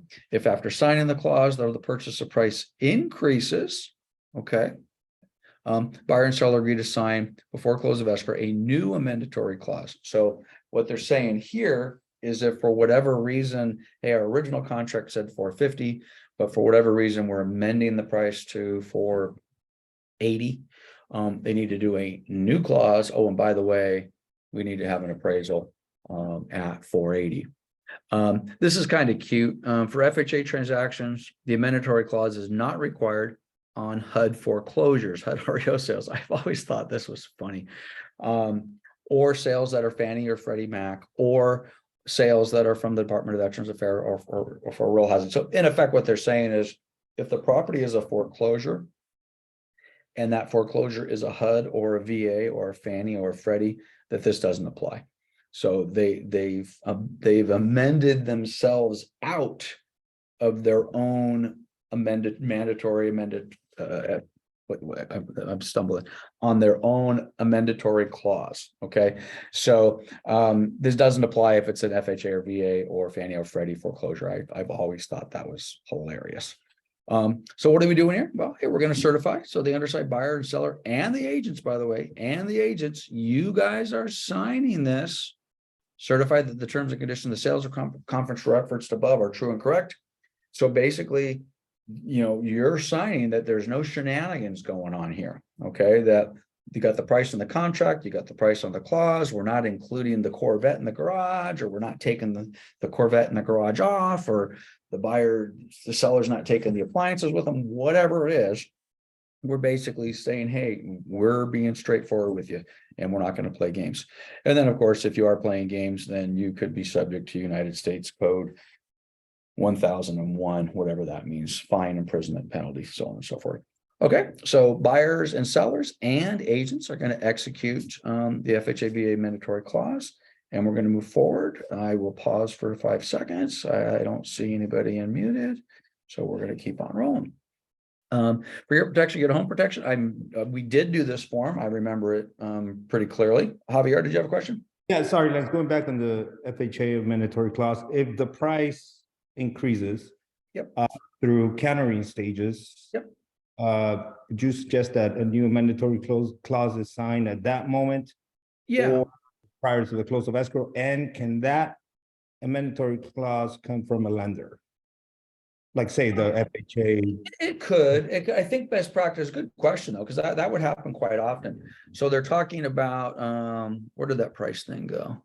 Okay, so it's this first paragraph. Is that bottom of paragraph? Okay, so it's at the bottom of paragraph 1. This is the line that Javier is referring to. If after signing the mandatory clause, the purchase price increases. So the scenario would be pretty straightforward. I write an offer on Javier's listing. I write the offer at 480. I do the amendatory clause, and in this section here, I put $480,000. We counter back and forth, and ultimately we agree on a price of 510. Okay. So yes, we would need to draft a new amendatory clause at 510. It would need to get in the file. Now, this is the deal. You know what? You know, should that happen immediately? Probably so. But what happens if Javier misses it and I miss it, and we just got so excited we never went back and we never created a new one at a higher price. I bet that happens every day. That's probably happened in our office more. They probably 60% of the time. Yeah. That would get caught by the lender in escrow, 3 weeks in escrow. Yeah. Or transaction coordinator or something. But yeah. Yeah. I mean, if any kind of negotiation, everybody always forgets to change that from that initial offer. Yeah, and I Drew's spot on. I mean, it's probably at least 60%. It could be even more. But this would be one of those things that could get cleaned up after the fact. Even you may have the best, loan rep on the planet, and it gets by him or her, and then it gets over to the processor, or maybe even it gets to the underwriter. And then someone throws up a flag and says, hey, we need to get this tweaked. And so but it could come at a later date. It's not the type of thing that's going to jeopardize a deal. But I will tell you, it could be the type of thing, if you do miss it and it ultimately gets all the way to an underwriter, and now you're up against a timeline, an underwriter might kick it back and say, well, not might, they would kick it back. Is it the type of thing that would in theory delay a closing or escrow? Probably not. I mean, I suppose it could, but I doubt it. So, but Drew's spot on. I mean, this thing probably gets overlooked more times than not when those things get countered back and forth. Now, I will tell you I think I said I was just going to blow past. I said I was going to blow past this form, but this form does need to go with the other. So as we're regrouping these for our newest launch of Contract College, This is one of those forms that can cause you some heartburn. So it's a little bit different context than what Javier just said, because you're not going to have to change the price. But if you're doing an FHA deal, okay, and it's very, again, I love the title of these forms, okay, and then we covered this 6-7 weeks ago. But for your protection, get a home protection required for FHA transactions. Don't ask me why it's not required for VA transactions. I don't know the answer to that, but it is required for an FHA deal. So on this form, and the general gist of this form is it tells the buyer it's a good idea to get a home inspection, and they need to sign here. The date on this signature for the buyer needs to be the same date that they signed the RPA. Okay, so we're on Zoom here, so I'm not going to give any inappropriate stories, even though we're in our own individual group. But if that doesn't happen, you got a problem. Okay. And what normally is the part I wasn't going to say out loud, but hey, we're in a private Zoom. Somebody goes back and now they're backdating this. Okay. Well, you don't want to be in a situation where you're backdating stuff. Okay. So if you're doing an FHA transaction, you need to remember this needs to get signed on the same day that the buyer signs the RPA. Now, what happens if it doesn't? Talk to your lender. Okay. I've never had one of these blow up a deal, but I have had it happen where the lender and the buyers and everyone's getting against, oh crap, we didn't get this done. And depending upon what the lender wanted to do to fix it, you might have had to redraft a contract. You might have had to, I don't know, maybe they go back and backdate something. I don't even like saying those words on a Zoom, but make sure you get this form executed if you're doing an FHA deal. Okay, so let's keep on rolling. I believe, and again, Mike, maybe you'll help me out. Did we talk about this? I might skip this form and put this under the other forms. But did we do the seller payment to buyer's broker? This is that new form that's in the RPA. I think we talked about. I don't think we. No one's helping me out. So No, okay. I don't think we did it. No. You don't think we did? Okay, and I think you're right. I think we talked about it and said, hey, let's kick this one out. Okay, so this is again one of these forms that when we do this class next time, I'm going to probably have its own separate little section for all of the forms that have to do with buyers brokers agreements. And you know what, guys? I don't know if you were paying attention, but that class action lawsuit that basically is what spawned this form. It's moving forward. Okay. And there's several different of these class action lawsuits. I think there's at least 3 of them that I know of, and all 3 of them in one form or another are potentially responsible for changing the way we do business. We talked about this very early on in January or even late December about some of the changes on the RPA. This is one of them. So we're going to cluster all these together when we do our next contract college. And ultimately, as these lawsuits progress, frankly, these may become industry standard for us. Oh, so let's do this. So what they're referring to, and this is where I would want to insert, I believe it's near the top of page 2 of the RPA. There's that new box that agents are checking on the RPA, and they're saying, hey, the buyer has entered into an SPBB, seller payment to buyer's broker agreement. Okay. And we want to make sure everybody understands what that means. So let's go through it. This is a new form. This is going to be very new to most of you, unless you've been studying this over the last few months, or maybe we covered it in the sales meeting and you completely understood it. So if you have questions, don't be embarrassed to ask because this is new. Okay, so we're amending the purchase contract, the date of the purchase contract, property address, buyer's name, seller's name. We get that disclosure here. This is a very interesting disclosure. This is the exact same disclosure that you'll see on a residential listing agreement. So they're disclosing on a residential listing agreement to the seller that, hey, real estate commissions are not fixed. They're set by each individual brokers and they're negotiable. So now we have that same language inserted into a different agreement that talks about buyers brokers and who's paying for what. So what do we have over here? Number 1, the buyer has entered into a written agreement to compensate the broker. So let's just say Austin is the buyer and I'm Austin's broker. So Austin's entered into an agreement with me at Coldwell Banker Town and Country to pay me 3% of the purchase price, or $12,000, whatever it happens to be. Does that language look familiar? Same type of language that you see in a listing agreement, except now it's saying that the buyer has agreed to pay Coldwell Banker Town and Country 3% or 12 grand, whatever is greater or smaller, whatever it happens to be. 2, as of the date of this, let's go through. I'm going to read this. As of the date, this seller payment for, by the way, seller payment, what are we talking about?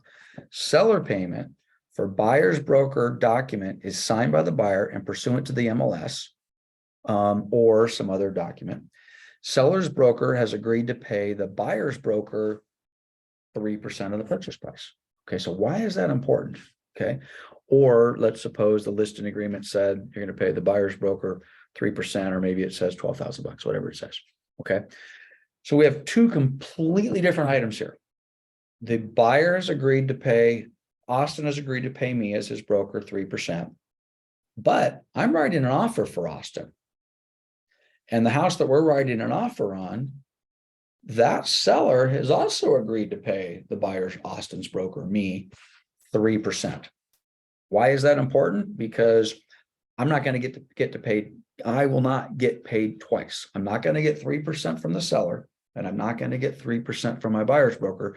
So in the beginning here, we have to establish what is the buyer agreed to pay me, the buyer's broker, and what has the seller agreed to pay me, the buyer's broker. So we outline that here in 1 or 2. And then what do we have here? Seller agrees to pay buyer's broker X% of the purchase price. We've negotiated it out, or whatever it happens to be. Buyer author, now this is the key, okay? Buyer authorizes escrow holder upon request to deliver a copy of the portion of the written agreement between buyer and seller to identify the amount of the compensation. So escrow now is going to sit back and they're going to match it up. They're going to match up what that compensation is. And at the end of the day, just to skip ahead, the buyer would only pay the difference.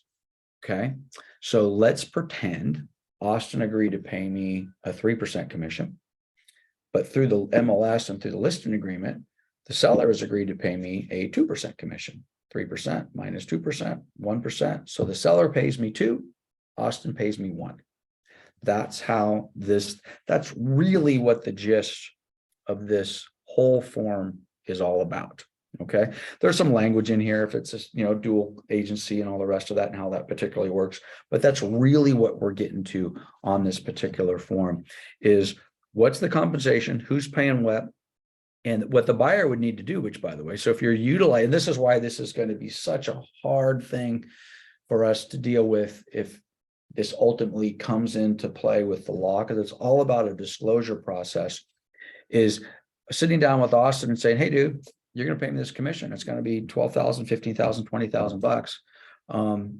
If the seller isn't going to pay me that amount, you're going to pay me that amount, or you're going to pay me the difference. So think of it this way. Think of it as probably the best analogy I can get, which unfortunately won't work for most of you. But the best analogy I can think of is a for sale by owner. So if you are an agent representing a buyer and the buyer wants 123 Main Street and that house is a for sale by owner, there's generally no compensation provided for you as the agent to get paid. So you got to turn to Austin and say, hey, buddy, you want that house? Great. By the way, you want me to work for you and represent you? Great. Well, if that's going to be the case, you got to agree to pay me. And this is what it's going to cost. It's 3%. And that's in addition to your down payment and your closing costs and anything else that you're doing. Do you have an extra 3% to pay me? Because if you don't, then I can't represent you on that particular deal. That's, and by the way, we all know how much we love working with for sale by owners. And we know how much we have a hard enough time as an industry showing our value as a listing agent. I see it every day on compensation that we're receiving as a listing agent. I can only imagine what a horrible job we will do as an industry trying to show our value to the buyer, which, by the way, I think I just summarized the whole case against our industry is we do a horrible job communicating what we do, what our value is. And because we've done such a horrible job, I think in part all these lawsuits have been created. So that's what this is all about. So this form, in effect, if this ultimately starts to come into play, two things will happen. You will already have a separate buyer's broker agreement that says this is what the buyer agrees to pay you. Then when you write the offer, you will complete this form, SPBB. You will share that with the seller that says, this is what the buyer has agreed to pay me. This is what you've agreed to pay me. And then escrow is going to sort out the difference. Clear as mud. Okay, I don't see anybody unmuted, so we're going to keep on going. Oh boy. Well, we might be getting into some treachery here. Meaning, I know we've already done the contingency form. I was expecting to see. Hey, Austin, are you here? I wonder if Austin, well, I'm going to get out of this. I'm going to refresh this real quick. Let me see if this changed. I thought he was maybe making some changes for me while we were in class. It doesn't look like he maybe did that.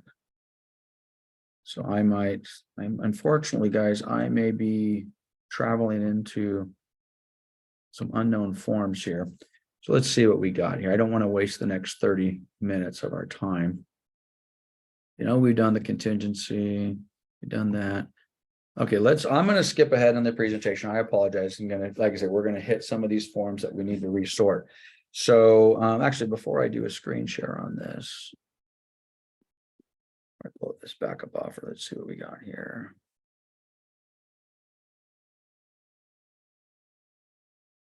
You know, I'm going to come here. We're going to skip around here a little bit. Let's go through this just so we don't waste the next we don't want to waste the next 30 minutes. We got time to make up here. Okay, so here's our seller multiple counteroffer form. This again, next time we're going to lump these together. When we do the seller multiple counteroffer form, we're also going to do the form we did last week, which is the highest and best offer form. We should have done these after we did the offer. So let's go through the seller multiple counteroffer form. So pretty straightforward. We're basically in effect saying, hold on a minute, let me skip ahead here.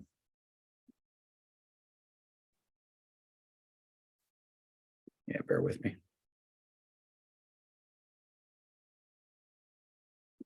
Okay, so under item 1 on the multiple counteroffer, it's laying out things that are agreed to. Liquidated damages, arbitration, mediation, all the rest, that sort of stuff. So we've got our multiple counter. We've got our, again, this is generally going to be to a purchase agreement. It could be to buyer's counter. You could get 3 buyer's counter and say, hey, we're going to do multiple counteroffers on the buyer's counter. But same as before, purchase agreement, date, property address, buyer's name, seller's name, they're referred to as the parties. Terms and conditions are accepted. One thing you guys got to keep in mind, and I probably should do the regular counteroffer first. This is one of those things that amazes me how this gets lost, even on seasoned agents. And I'll say seasoned agents are people that have sold 5, 10, 15, 20 properties. Okay. You guys, when you're generating a counteroffer or a seller multiple counteroffer, you need to execute the original RPA. The buyer signs the original RPA. Okay. Checks the box. We're accepting all the terms and conditions of the 16-page RPA, subject to the seller multiple counteroffer form or subject to the seller's counteroffer form. That's what paragraph 1 is saying. So it's basically saying the terms and conditions of the above referenced document are accepted subject to the following. The above referenced document is the RPA. So we're accepting all of it subject to the following. So what is the following? Liquidated damages arbitration requires initials of all parties. Okay. Unless otherwise agreed or altered in any counteroffer, down payment and loan amounts are adjusted. Different than the question Javier had earlier, but when you're doing a counteroffer, sometimes counteroffers strictly price, or maybe it's a close of escrow date. Well, when you change the price, things change. Commissions go up, down payment percentages go up or down, depending upon what you're doing on the pricing. You change the escrow date, cost change. So this is just basically saying everything gets adjusted based upon price. So things change, deposits, down payments, loan amounts, et cetera, et cetera. So you don't have to go back. For example, if we wrote purchase, I think the example I gave with Javier is we wrote an offer at 480. We did an FHA mandatory clause at 480. We end up getting things accepted at 510. We do need to go back and change the FHA mandatory clause to 510. But let's suppose we just said 20% down payment and the loan amount was 410 or whatever it is.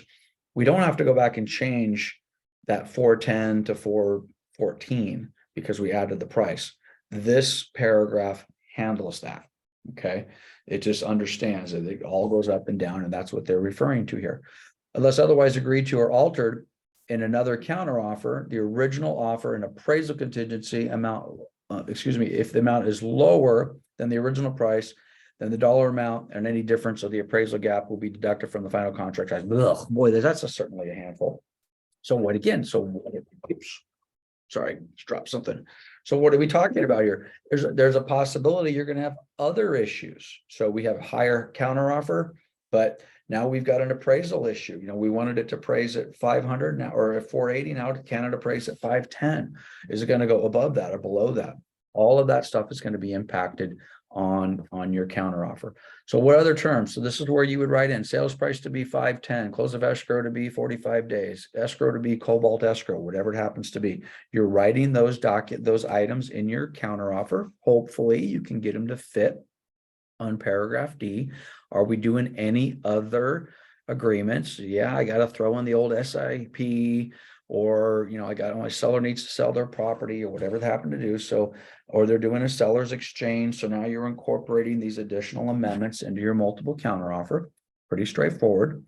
Binding effect. Okay, so here we go. This is why I don't like the seller multiple counteroffer form.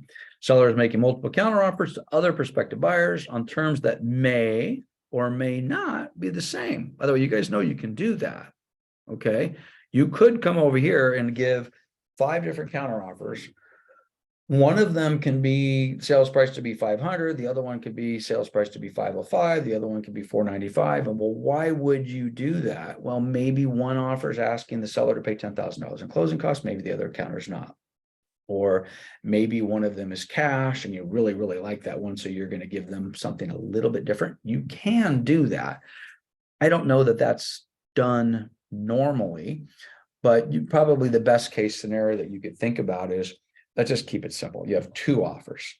You have one that's all cash for 500, and you have another one that's financing for 500, but they're asking the seller to pay $10,000 in closing costs. Okay. So on that one, you could give a counter offer for whatever to the cash offer, but on the other one, they're asking the seller to pay $10,000 in closing costs, and you have to have it. You want to increase that one by 10 grand, assuming you want them to be identical nets. You don't have to. You don't have to. You can do whatever you want on these things. So you could, in theory, have different. I think in most cases, they're generally going to be the same. But the bottom line is the binding effect. Multiple counteroffer does not bind the seller and the buyer unless it's basically countersigned at a later date. Okay. So if you get a multiple counteroffer as the buyer's agent and your buyer signs that, oh my gosh, we just bought a house. Oh my, this is so great. No, they have not just bought a house. All they've done is they've agreed to the terms in the counter. The seller gets to take another look at it and say, okay, great, we're going to accept it, or sorry, but we're done. This expiration of seller's multiple, it's the same language we've talked about multiple times. Basically, it talks about how much time do we have to get this back. So what do we have here? Multiple counteroffer shall be deemed revoked and deposit shall be returned to the buyer unless by 5 p.m. on the 3rd calendar day. That is the default on pretty much all of these expirations of offers, expiration of counters. I think the RR, if I'm not mistaken, the request for repair has, again, same type of language. They basically expire 5 p.m. on the 3rd calendar day after they've been signed. You can change it here if you want. Fair enough. And this second part, seller multiple counteroffer signed by buyer, copy multiple counteroffer signed. Okay, so this is just talking about the delivery. So where is that going to be delivered? And 99% of the time, it's going to be delivered to their agent. That's what they're referring to about delivery. Marketing to other buyers, seller's right to continue to market the property. Okay. So, I talked to the buyer's agent. Hey, I have 5 multiple counteroffers out. I hang up the phone. Another offer comes in, offer number 6. I put out another one. Oh, number 7, put out another one. I just keep on going. Seller makes us multiple counter offer on the terms of the above and acknowledges the receipt. This is the signature block. We cut this off. It's not very clean. So the seller would be signing there.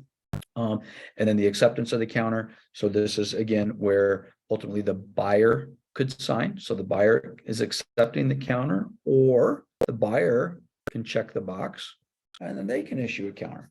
Buyer says, well, we love everything except, so we're going to make a change. Buyer signs, and this is this portion of the selection of accepted multiple offers. So this is super important. Seller, note to seller, okay? Do not sign in this box until the seller or until the buyer signs above. So the seller, don't sign this until this is signed over here by the buyer, okay?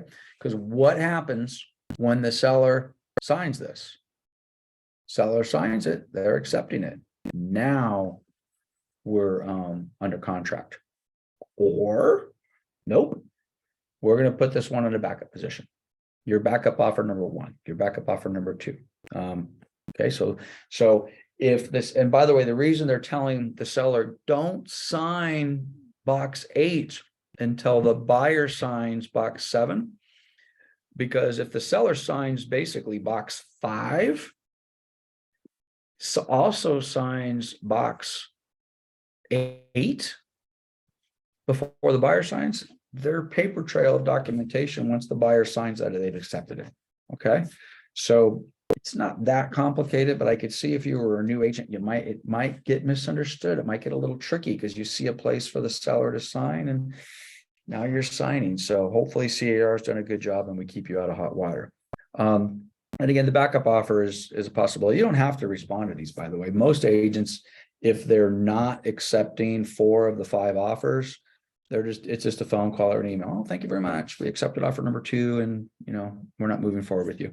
You don't have to go and do paragraph 8B. So you're in position number, because you get that a lot. Buyer, there was 32 offers. Can you put me in a backup position? If so, what position am I in? I want to go back to my buyer and let them know they're in backup position number 32. Okay. Or backup position number 1.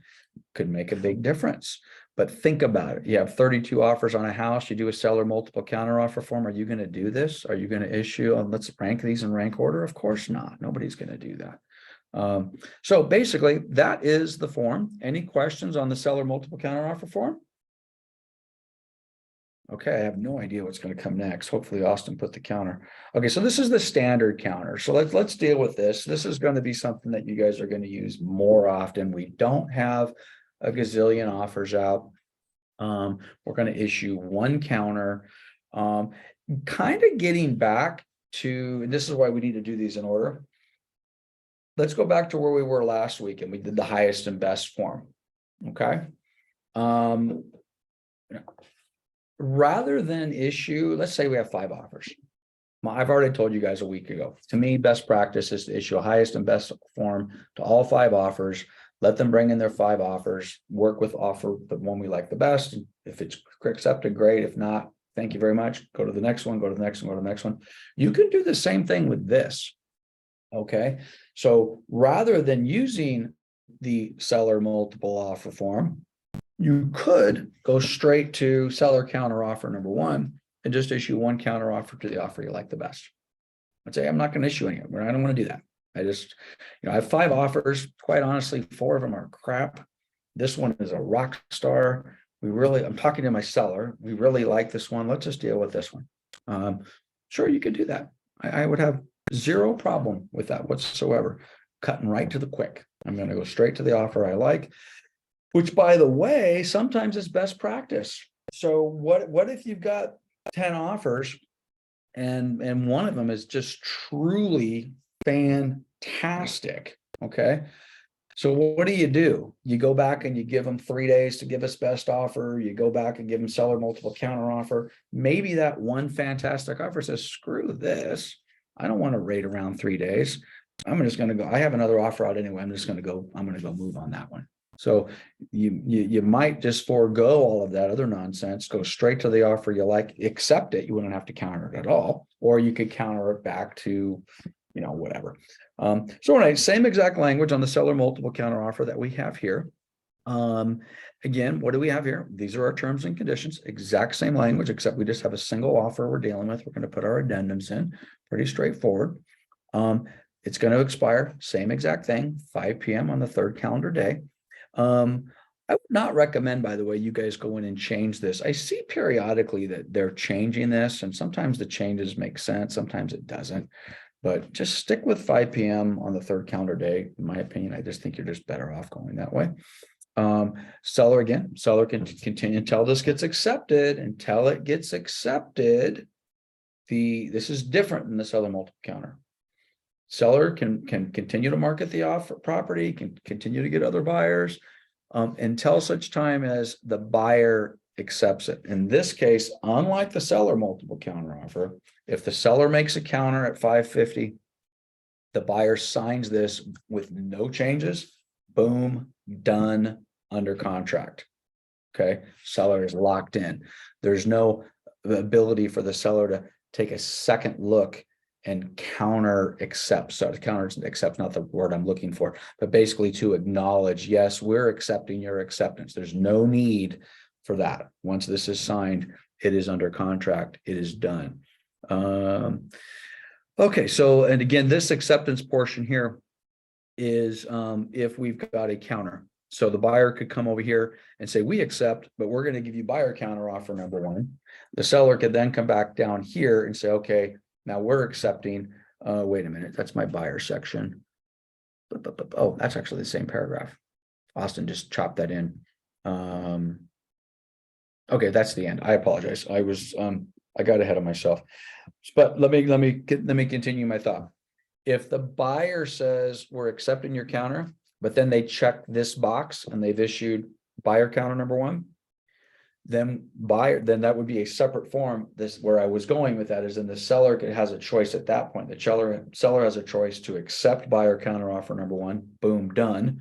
Or they have the exact same language to look at. They can accept buyer counter offer one, subject to seller's attached counter offer number two, and then they can make a counter offer accordingly.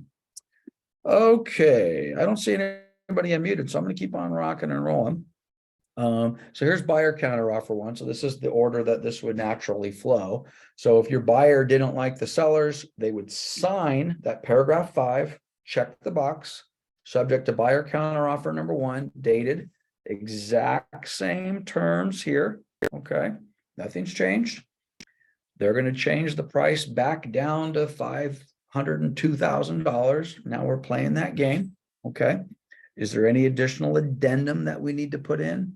I'd probably be careful at this point in time. You know, you're adding an extra addendum after you've already gone through a purchase price, or excuse me, after you've already gone through an RPA and a seller counter.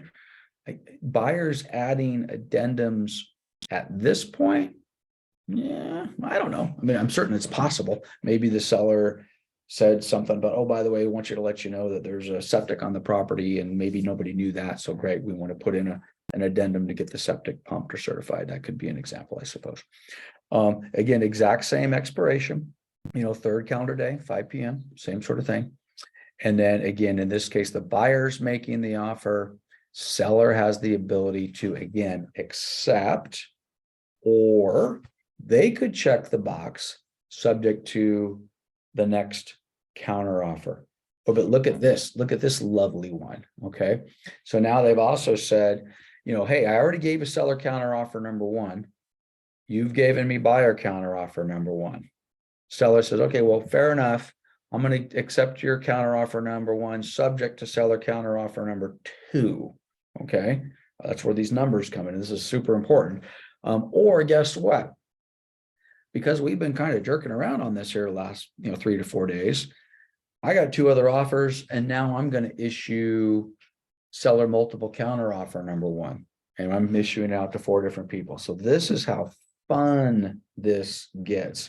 I will tell you guys, if you are in a situation where you're writing counter offer 2 and counter offer 3 and counter offer 4, you're probably in territory you don't want to be in.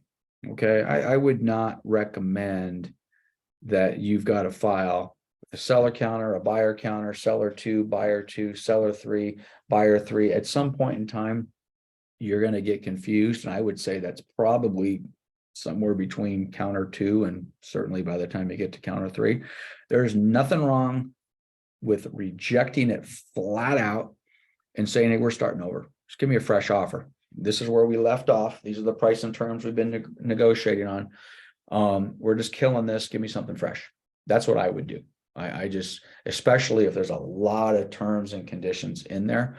And I will tell you, if you are now the listing agent and you've been going through counter 1, counter 2, counter 3, and then all of a sudden you decide to jump into multiple counter,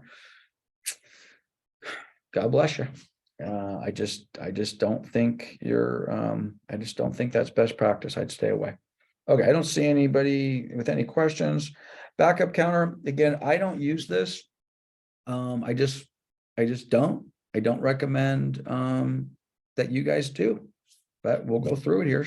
Is anybody here use this, or does anybody like it or have a comment before I jump in? I don't see these very often in SkySlope. Matter of fact, I'm not sure I've ever seen one in SkySlope. Okay, well, I don't see anybody unmuted. So again, I'm telling you to stay away from this, but at the same time, you may get one of these. So you may be on the other side of this transaction and the other agent submits one of these and says, hey, here you go. So what do we got? Generally speaking, it's going to be to the purchase agreement. If it's not to the purchase agreement, it could be, counter offer number 1 or whatever it happens to be, whatever the date is, buyer, seller, parties. So the agreement is in backup position number 2. So what does this mean? It means that an offer has been accepted already. There's at least 2 backups and there's 1 ahead of you. Okay, so you're in position number 2. It's also contingent upon the written cancellation of any prior agreement. So that would be the existing transaction. And so just understand, guys, you have a contract that it does put you a place marker in place, but in order for your contract to kick in, another contract in front of you has to cancel. So there you go. Oh, and not only does it have to cancel, it has to be fully released and everything has to be done, and there can be no claim to the property. It's just a rough one. And like Drew commented, just not recommended. Cancellation rights for the buyer. Buyer may cancel the agreement in writing at any time before the seller provides copies. So what that means, if you are in this situation and the buyer's like, well, forget about this, I don't want to wait around 2 weeks, but I've already waited 2 weeks, but I don't want to wait 2 more. I found another property. Buyer's going to notify the listing agent or the seller and says, hey, I'm done. I don't want anything to do with this. For buyer or seller, if the seller is unable to provide such documentation of cancellation, then again, it may be buyer can get out and the seller can get out. So sometimes these things just go on. The seller's trying to get out of offer or contract number 1, but the buyer number 1's fighting them.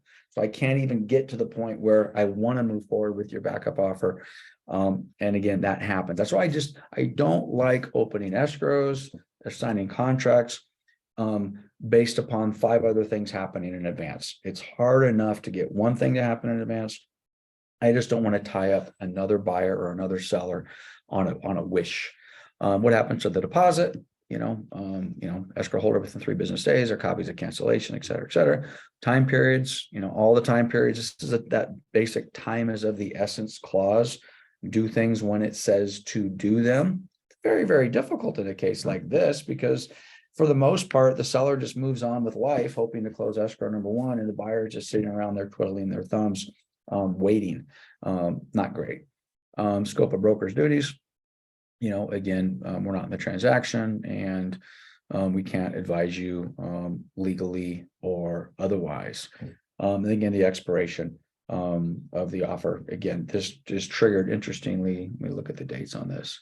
Purchase agreement counter expires with the other document.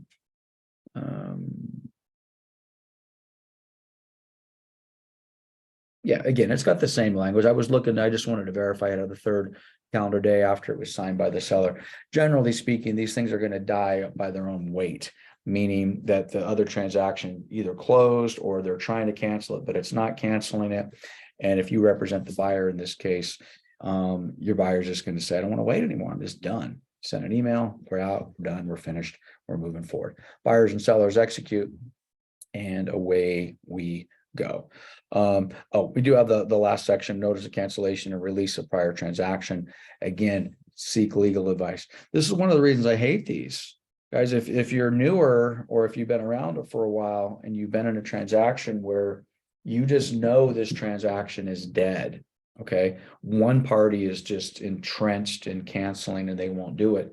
But the other party doesn't think the escrow is dead. The other party is doing everything they can to hold on to this transaction, and they're telling you so. We're not canceling. We still think we can get the loan, or we still think we can do this. And for whatever reason, they're holding out some sort of contractual thing that says, because we feel this way, you can't cancel without some sort of a legal impact on you, or we're threatening to sue. This happens, quite honestly, far too often. So what are we saying? Hey, guess what? You better seek some legal advice and make sure you understand what this all means. Okay, got 5 minutes left. Addendum, we've actually already covered this one. This is a dupe. We already went the amendment. Actually, this is a little different. I apologize. The one we did earlier was just the straight addendum. Okay. This was an addendum of an existing agreement. So we're kind of splitting hairs a little bit on this. Okay. So in theory, you can use that straight addendum form, the one we covered a half hour or so ago. You can use it pretty much on anything. Okay. But let's just give you two distinctions. When would I use this one as opposed to just the straight addendum? So let's suppose I'm writing the offer on Javier's listing and I have a bunch of extra stuff that I want to include in my original offer. And for some reason, it's just not fitting where I want to on the RPA. I could use just a straight addendum. I'm going to plug those things in, and frankly, countless other reasons. This one is Javier and I are already in escrow. We've already agreed to everything. We've already done anything. And now something's changed. And 5 days before close of escrow, buyer and seller are agreeing to modify the existing agreement. Okay. So we could use this one. Could we use the other one? Sure. Again, you could put it on a napkin.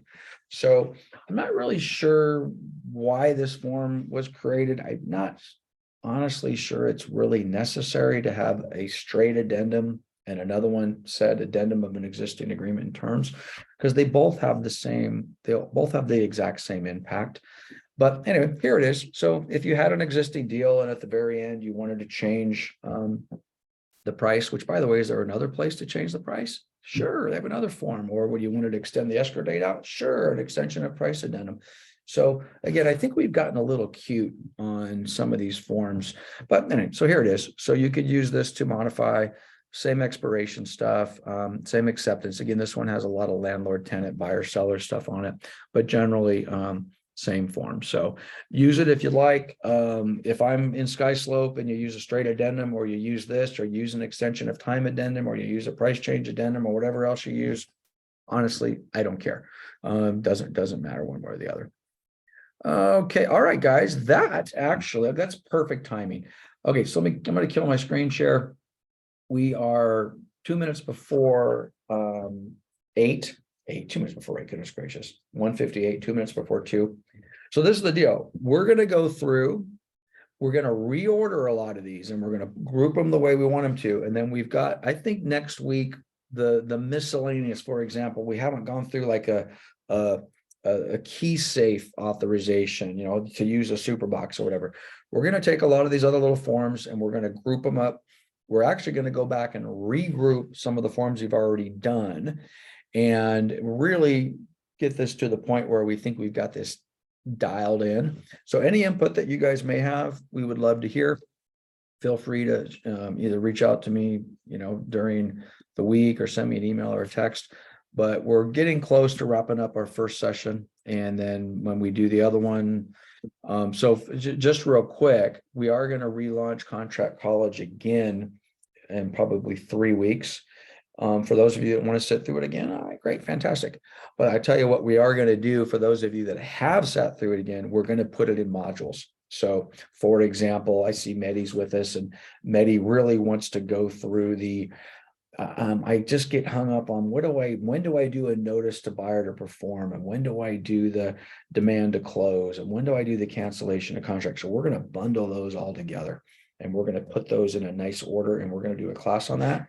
And then we're going to label it, we're going to cut it, we're going to edit it, and then we're going to have a whole section on just that portion, or just the TDS and the SPQ and the statewide buyer seller. We're going to bundle all those because they all go together. So that's basically the plan. But okay, guys, I don't see anybody unmuted. I don't see any comments in chat. So it's 2:00. Go sell something. We'll talk to you later. Take care. Bye-bye.